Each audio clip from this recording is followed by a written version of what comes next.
Good afternoon, everyone. This is Jared Rand, and welcome to the Global Guided Meditation Call for Friday, January 12, 2024, a little after 3:15 p.m. Eastern. Having a reverse aging call tonight, reverse aging health call at around 9 p.m. Eastern. If you wanted to, let's say, change the molecular energy around you. In other words, to create a high frequency, super positive, pulsating energy. So it would be like an attractor for your direction of what you wanted in detail through your heart-mind in the now. You can change your surrounding energy at will. So, for instance, let's say that you don't know it, but you're in this kind of blah type of feeling, and it seems to be like you keep attracting more blah stuff. Now, when you become cognizant, aware that you're creating this field around you, and this field is attracting more as the universe sends in more of that, whatever you're feeling, you're creating. Whatever you're feeling, you're creating. And a lot of times, see, what we feel comes from our heart-mind. It doesn't come from the ego-mind. It comes from our heart-mind. And that's very powerful, much more powerful than the ego-mind. And the universe answers that. This is why we talk about being aware of yourself.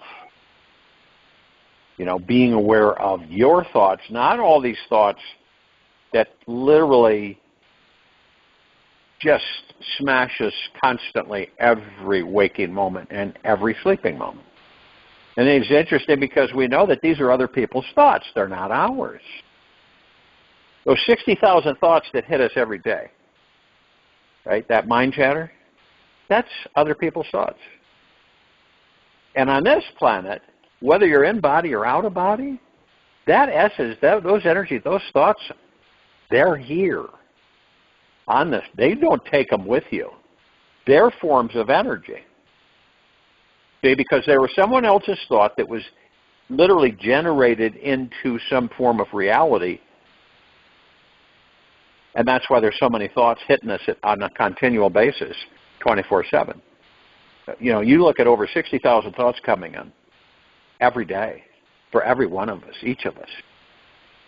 It gets very busy. And on top of it, we don't know that they're not our thoughts. Isn't that wild? So most of us, none of us are exempt from it. Most of us are living other people's thoughts. It might have been here a million years ago. You don't know. So that's why when we talk about master your thoughts. Well, how do you know it's your thought? Because in the now, you send the thought out. Okay? That thought goes directly to the universe. The universe responds by giving you whatever that thought is. So if it's a down thought, you'll get down, more down. If it's an up thought, you'll get up, more up. And it seems pretty simple, doesn't it? But see, we get tricked by these other thoughts that come in that aren't ours. Because we would swear up and down that you would say, that's my thought. Got my name on it. It's connected to something that I'm experiencing, so it's got to be my thought. And it isn't. You send thoughts out, all right? You send them out. They don't come to you. That's the difference between other people's thoughts and your thoughts. Your thoughts, you create and send them out. Other people's thoughts come in. And you could sit there and say, well, I'm going to embrace that thought. I'm going to bring that thought into reality. And that's what happens. You bring it into reality, and then you experience it. So when you start realizing that, and it isn't micromanagement, it's just awareness through the heart-mind. You say, I know that's not my thought, and I'm not interested in interacting with it. And that thought will just pass by like all the thousands of thoughts that we're presented with every single day.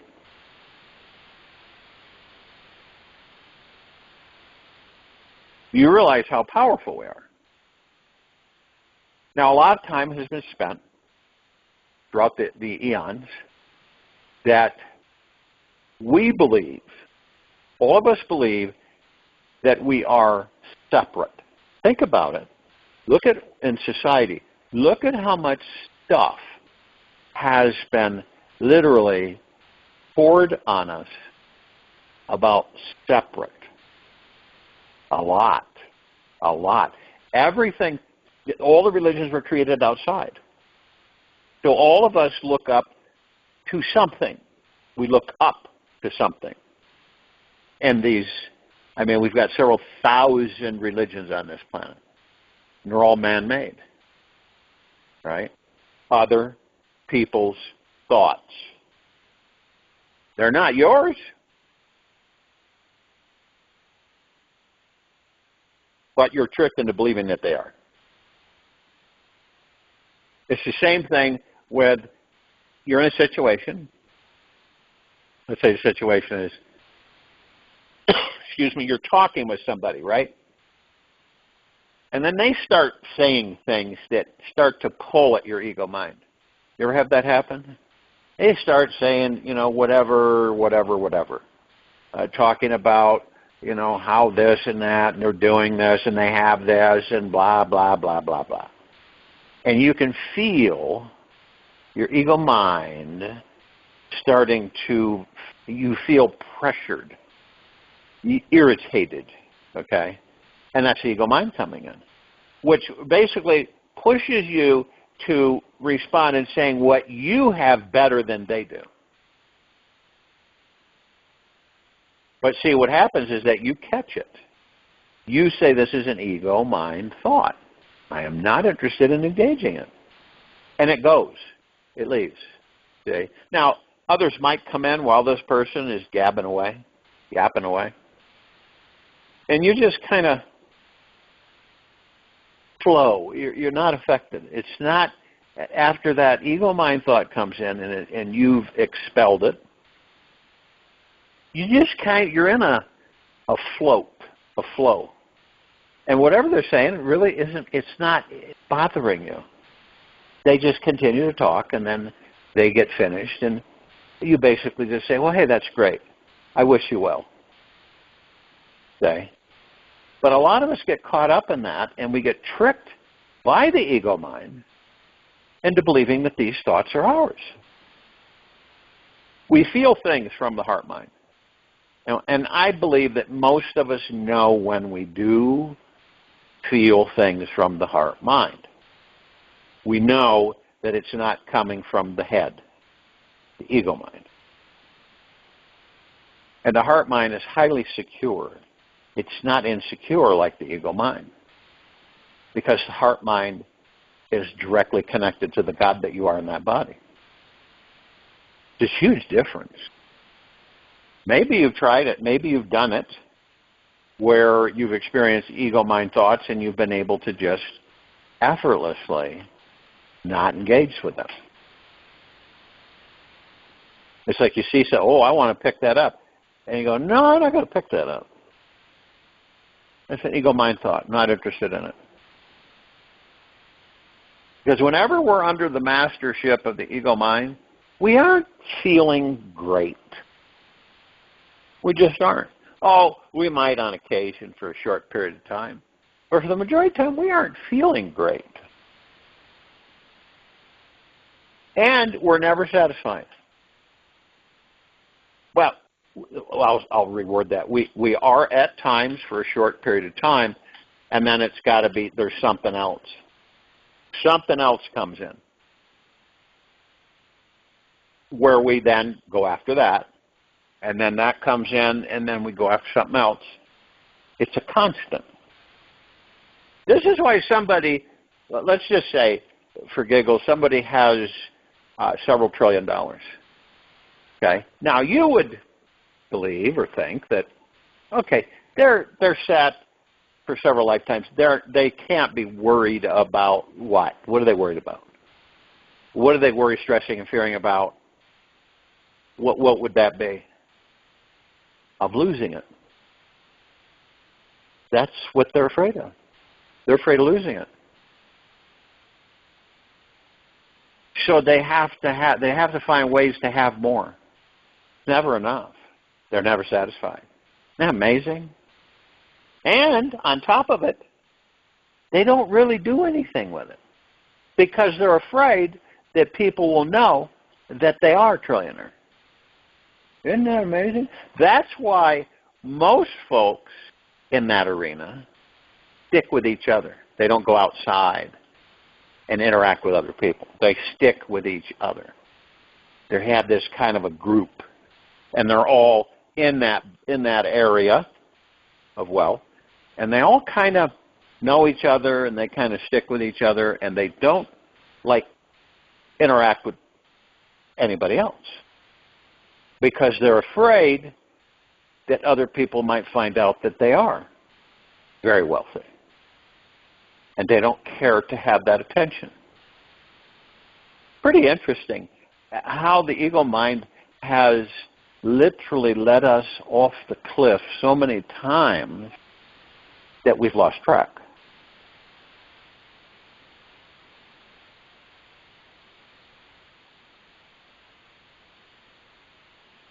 Now, quite interesting, we are born with a tremendous possibility of intelligence. We are born with light, with a light within us. Listen to the still small voice within, and that will guide you. Nobody else can guide you. Nobody else can become a model for your life because you are unique. This is your glory, your grandeur, that you are utterly irreplaceable, that you are just yourself and nobody else. Oh, Sean. Now, a lot of people, because of the influence of the ego mind, would not believe that they are absolutely perfect just as they are.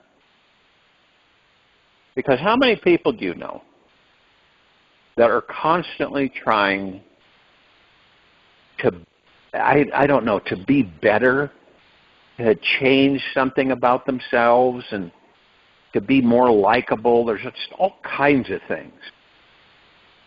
And we do not need to do anything, have anything, be with anyone, or even reach some lofty, dreamy goal to discover that we are perfection inside.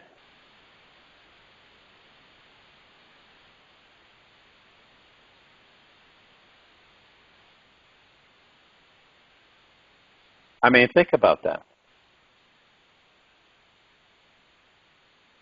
The truth is that we are perfect because of our inherent nature is divine. At the innermost core of every atom is perfection. This universe is the divine, perfect existence. We are a part of this universe. So we are part of the perfection given into this perfection, and we will feel a whole heck of a lot better. Now, the only reason we may not experience this perfection every day is because the mind has been playing games with us. It has been comparing, judging, scheming, trying, and focusing obsessively on all the many flaws, problems, and imperfections it is imagining. And I emphasize imagining. Wake up and be aware. Even though the mind may believe in these imperfections, doesn't mean they exist. It's always our choice to live in this delusional reality of the mind or not. The perfection is always there, especially when the mind cannot see it. The mind can only perceive imperfections by narrowing its focus. And this focus stops it from seeing, feeling, and experiencing the greater whole. Once the mind completely surrenders to existence, then the perfection is realized. Yet we must dive all the way to the center of the mind, beneath our core beliefs that say we must do X, Y, Z to be loved, wealthy, healthy, and happy. The moment we undermine a core belief, we release it and instantly connect back with the perfection of existence. The mind narrows so that it can in one moment open up to the infinite universe.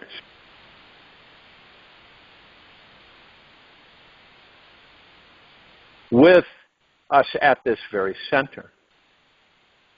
The day we've transcended all of our core beliefs,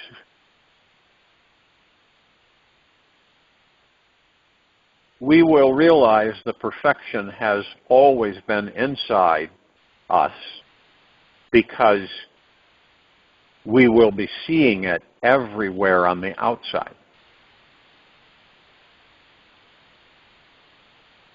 It's an absolute that everything is truly perfect. All positive and negative feelings, thoughts, and experiences are perfect in themselves. They are like colors on a palette. Each emotion has a different color, energy, and frequency to it. Wouldn't the world be a dull, sad place if we decided that half of the colors on the palette were not acceptable and got rid of them? What would the world be like if the color blue or green were blinded from our eyes? Just as the diversity of colors on the palette makes life exceptionally beautiful, so does our palette of feelings. Every experience that we have contributes to the exquisite beauty and perfection of our life. There are many distractions that pull us from the truth of our divinity. When we are always fighting off negative thoughts or feelings, these inner demons take up our time, and we simply overlook the perfection of our divine essence.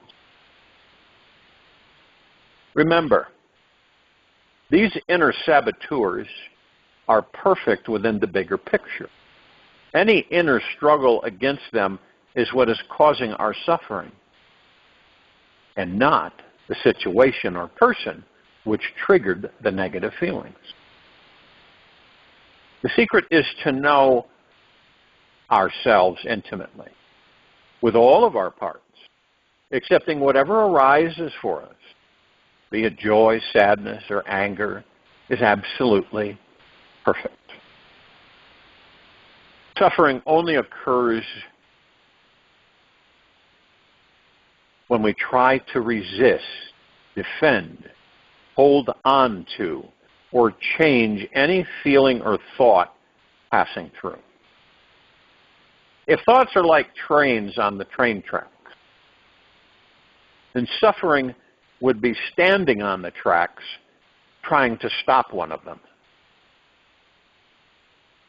Just allow the train to pass on by. Let your feelings and thoughts go. Just witness them as you would watch clouds moving across the clear blue sky.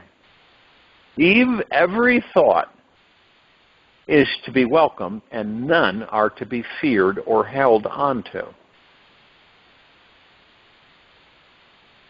Now, if you do get attached somehow to one repetitive, stagnant thought, you eventually get wrapped up in the musty feelings that come with it, and the cycle of suffering begins. And yes, this too is perfect. Suffering is that one life lesson that is guaranteed to change the way.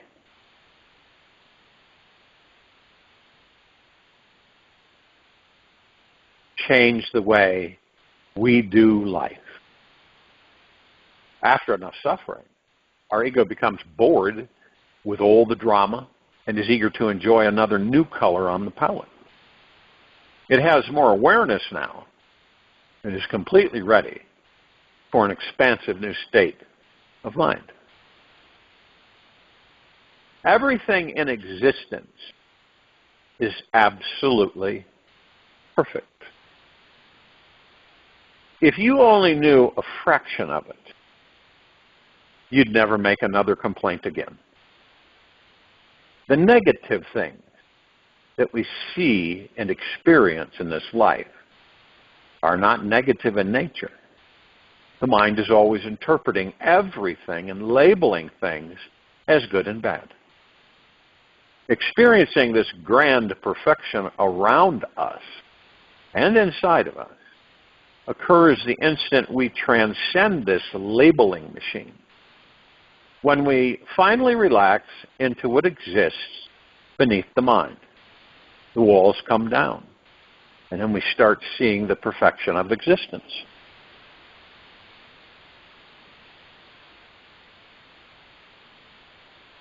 It's time to remove the veil of delusionment and start celebrating the perfection of who we truly are.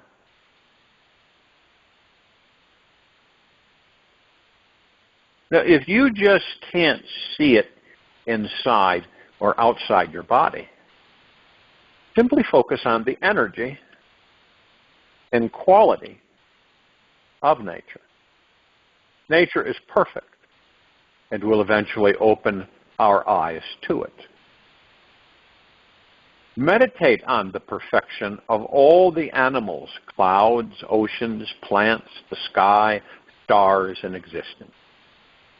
This is what we are connected to on the most intimate levels. When we finally surrender to nature in our outer world, it's easy to find our divinely perfect nature in our inner world.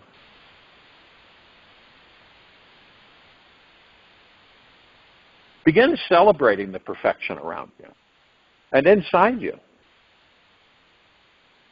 You can, in the next handful of days,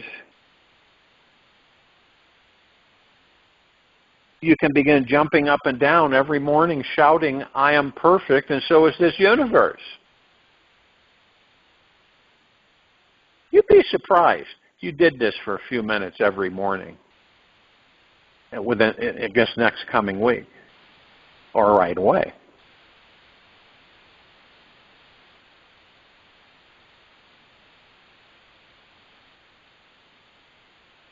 And then you would start to feel the joy within you spilling over and flooding your room. Use this jumping for joy technique anytime you're feeling stuck in a rut, closing your heart off in a relationship, shutting down emotionally, or judging yourself for any reason.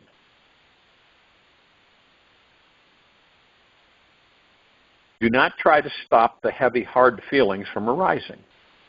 Allow them to rise and jump for joy that their departure is also part of the perfection.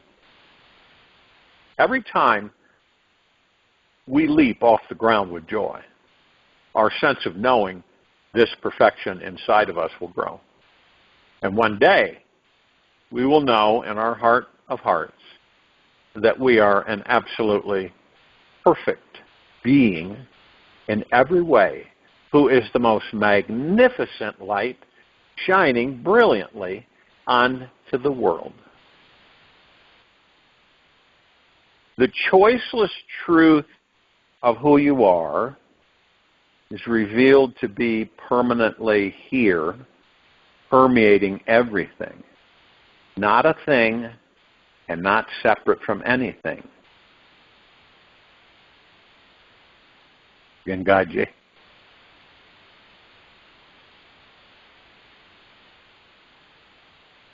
There is a divine orchestra of spiritual energy and consciousness happening all around us all of the time. We aren't always aware of it because our minds are so distracted and busy with those all too important things of this physical world. It's only when everything stops from some seemingly random event that we are thrown back to our real selves and can see, feel, and taste the bigger picture. In a few brief moments, the mind drops its game and we understand how divinely perfect everything is. The divine perfection of this universe, this universal orchestra, is always on a perfect beat. It's continually humming along, exploding into even more perfection, especially when we are in a bad mood and cannot see it.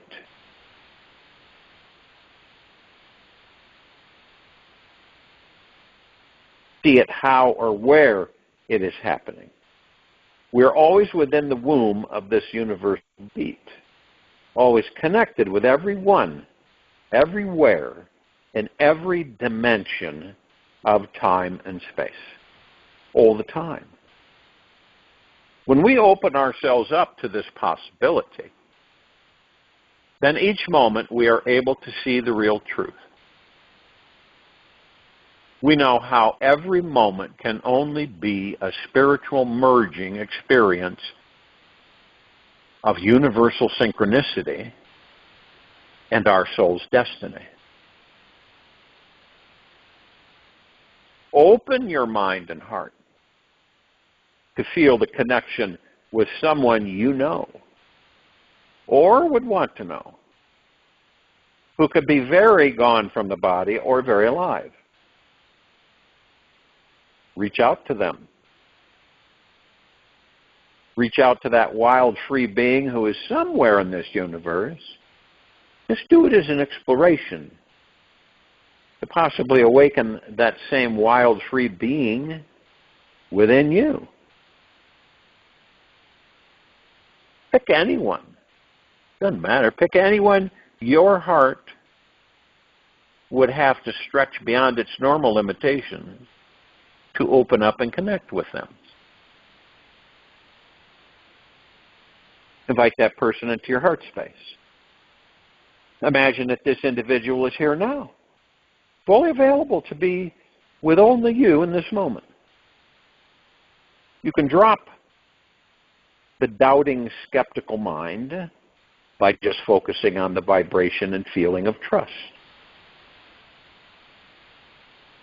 Let your heart relax into the experience and reach into the emotional connection you most wish to have.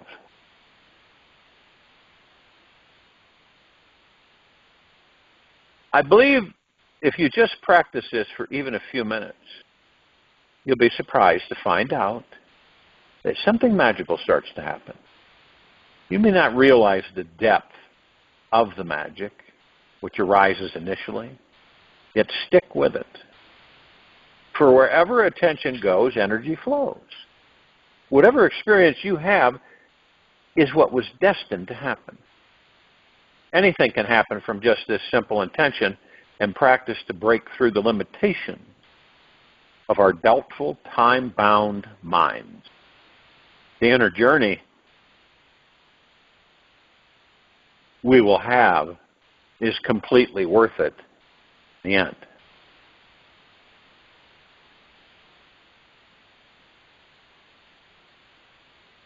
How long does it take to reach liberation? It is not to be gained in the future. It is there forever, here and now. Realization is for everyone. Realization makes no difference between the aspirants. This very doubt you have, whether you are realized or not, with the notion, I have not realized, are themselves the obstacles to realization. Be free from these obstacles and see who you truly are. Ramana Maharishi.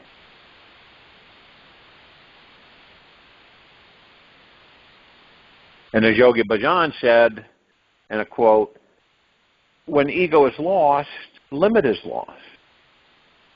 You become infinite, kind, and beautiful. Let's say that someone is just having not just a bad day, once in a while, but bad days that turn into bad weeks, depressing months, and unhappy years. That's when you realize that you truly need to make a change. And isn't it interesting? We're here to enjoy life. How many people have you met in your travels that believes that, truly, and lives it?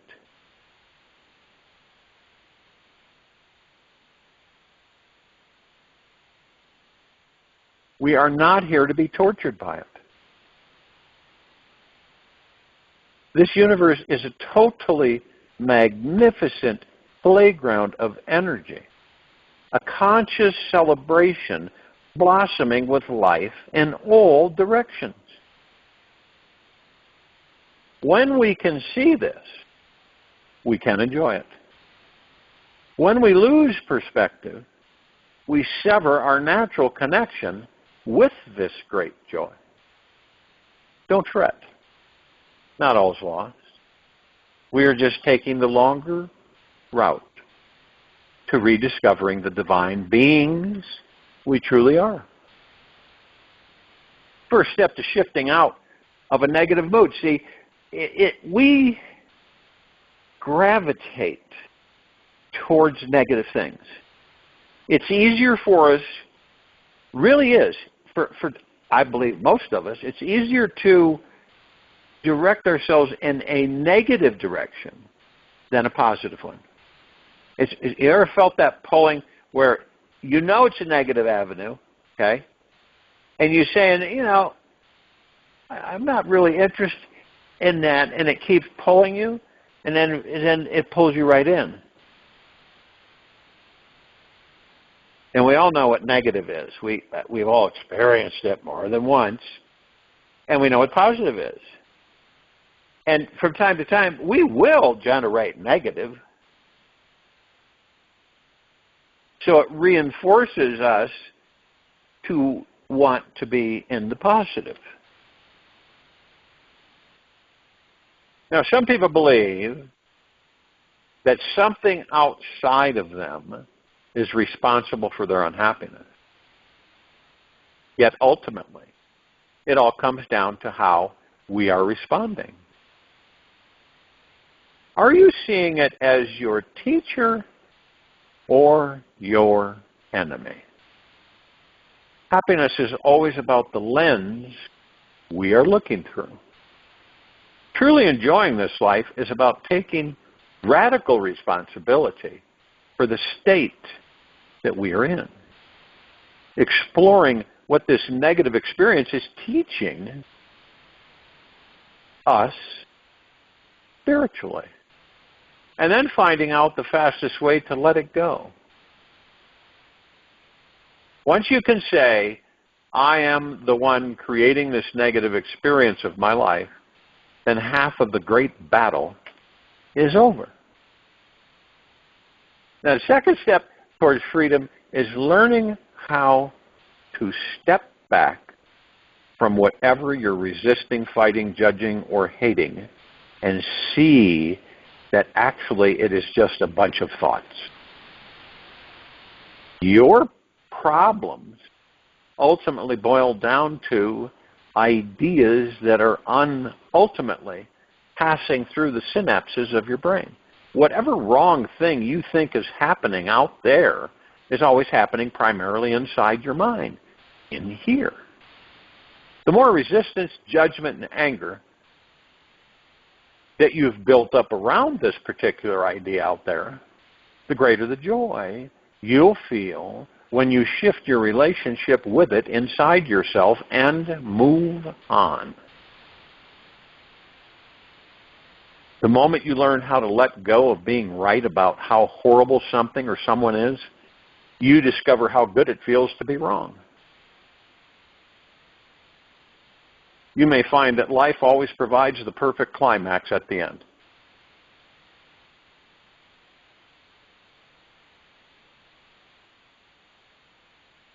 Third step is releasing your negative mood, right? Is returning to the source of who and what you spiritually are. Truly, who and what are you? Are you your name, what others think of you, or just this physical body filled with meat, blood, and emotional bones? Perhaps there's a deeper spiritual aliveness that is real inside you. When you believe that you are your thoughts, then ask yourself, who and what is watching and listening to them go by? The watcher is the real you.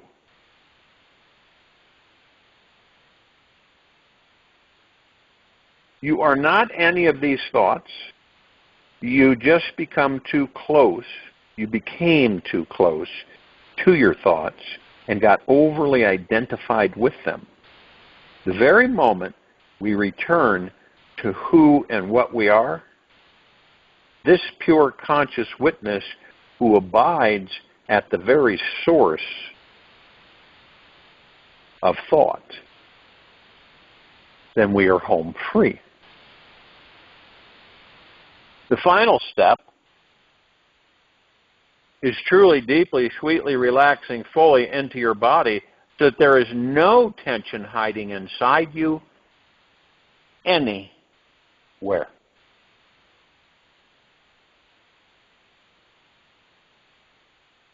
When we can fully relax inside, we become deeply aware beings again. It's easy to see how insignificant and fleeting thoughts actually are. Like a dragonfly cruising past you. You ever had that happen? You could be somewhere. I've had it happen several times where a dragonfly sits there and humming with its wings right in front of you, kind of moving a little bit, darting to left, right, but it's right there. And then, boom, it's gone. When our bodies are relaxed, we can see how fleeting each thought is and how easy it is to completely change them. We all have that power. You might project a thought, okay? You might take it, set it out there, and then say, I might change that thought. So you pull it back off, put a different thought up.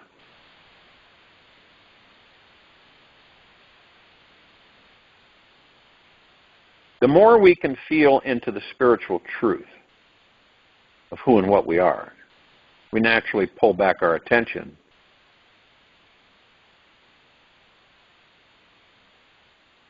to our real selves.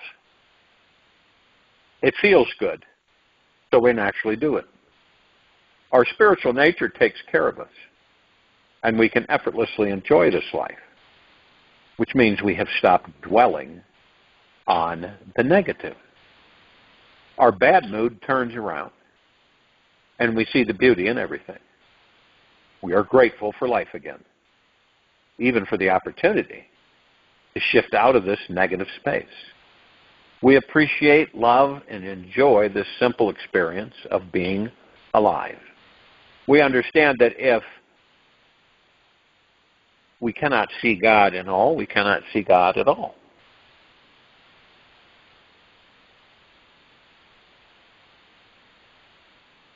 As Robert Adams quote, "Turn within and you will become free and liberated because it's all a dream."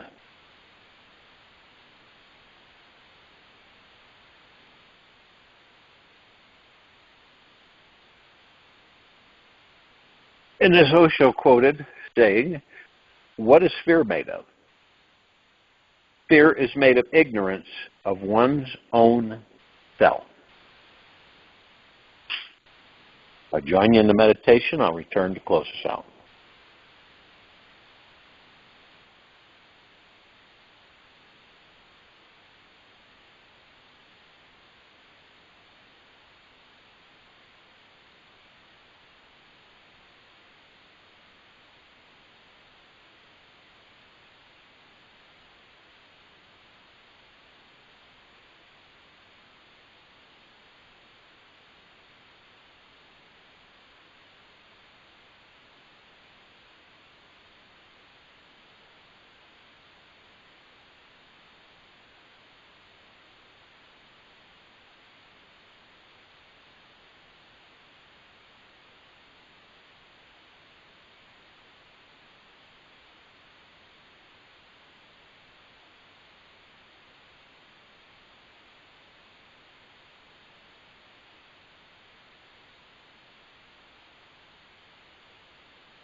Take an easy and slow breath in through the nose. And an easy and slow breath out from the mouth. Remain still.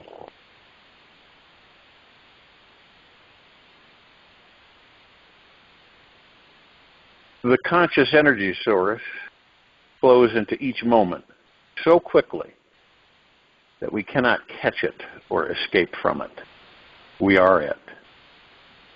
And it's just showing us that we are amazing beings who are connected to everything in the most extraordinary ways.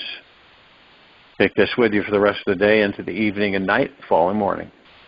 We will return here tonight around 9 p.m. Eastern. Continuing our Reverse Aging Health Call.